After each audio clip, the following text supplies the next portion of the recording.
one of the foremost issues with learning the saxophone is being able to play the notes evenly all through the series of the saxophone notes. If you have been playing for even just a short time, you'll notice that the low end of the saxophone and the high end of the saxophone are two of the hardest places of the saxophone to control. The high notes tend to try to ring much louder and tend to sound more harsh than the middle of the horn, whereas the low notes tend to be very loose and very wide and tend to want to honk and be very loud and very big.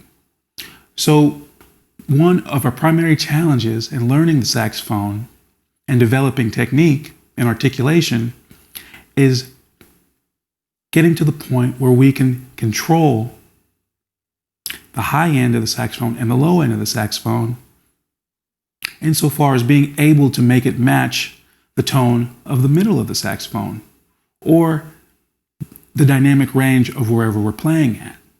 So for instance, if I'm playing at this level,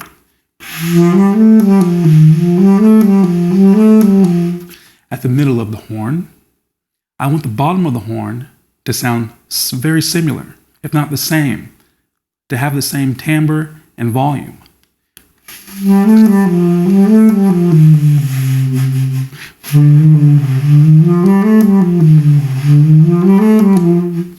Now that is me doing it with very much control and intention.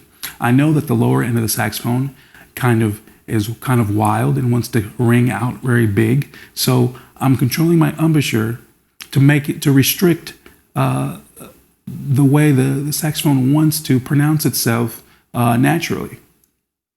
Now, if I were to be unrestricted and just play the saxophone as it wants to be played, then it would sound something more like this.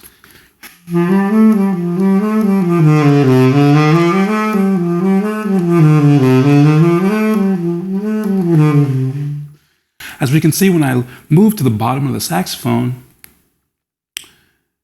the dynamic range expands. The notes get bigger, they get larger, they get more broad, and they get louder. But that's not necessarily what I want.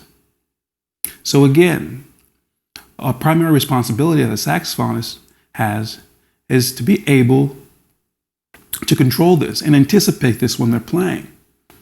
When you're transitioning to the low notes and the high notes, you always want to anticipate the fact that the timbre of the instrument is going to change, and therefore your embouchure has to change as well.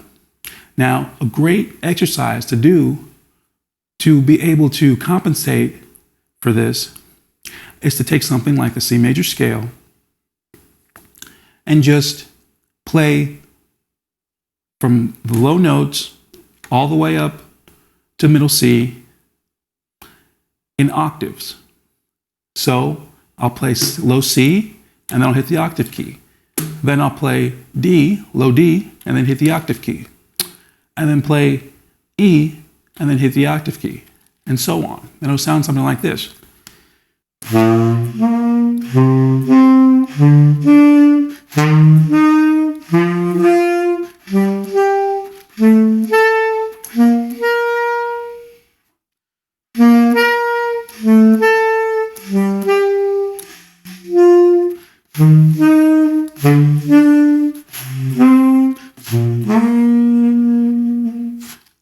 Now that's a great way to practice intervals and practice the different embouchure that you're going to need when transitioning to different notes and octaves. Now, there's also a couple different ways you could play this.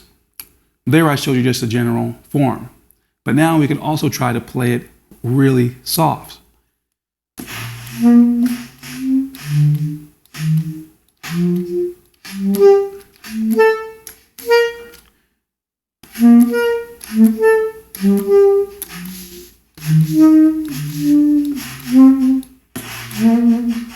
There I'm kind of subtoning the low notes and then letting the higher notes speak. This is all pursuant of giving you some flexibility with your embouchure. Now we can try to do it a little bit louder. You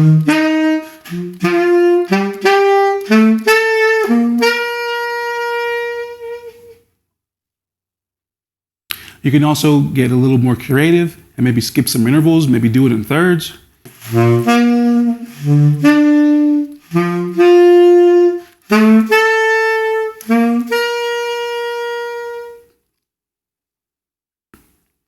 The object here is to give yourself some wide intervals that force you to play in a different embouchure, in different ranges of the horn, in trying to get you to be able to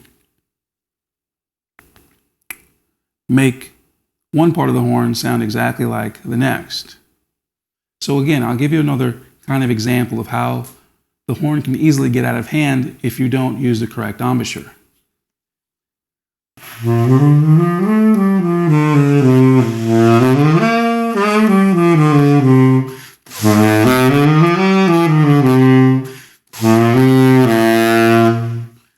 That's me using very little embouchure, just letting the horn basically play itself.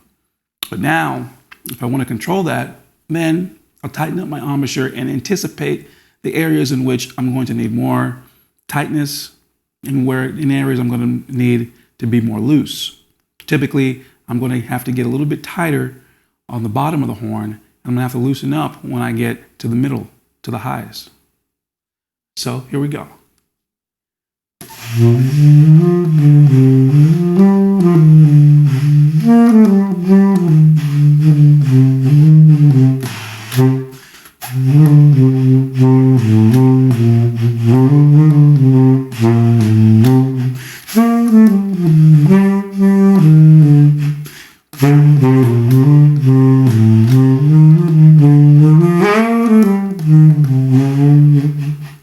You can also see at points where I want to get louder, I'm doing that on purpose, right? So I'm accenting certain notes when I see fit. Now, this is also what's important, is that if you're just playing the saxophone outright and expressing it just how the horn wants to be played, then that leaves you with very little dynamic range. So when you're trying to accent a note, you actually just don't have enough headroom. So again, very important exercise to do would be to play C major scale, any kind of scale, in octaves.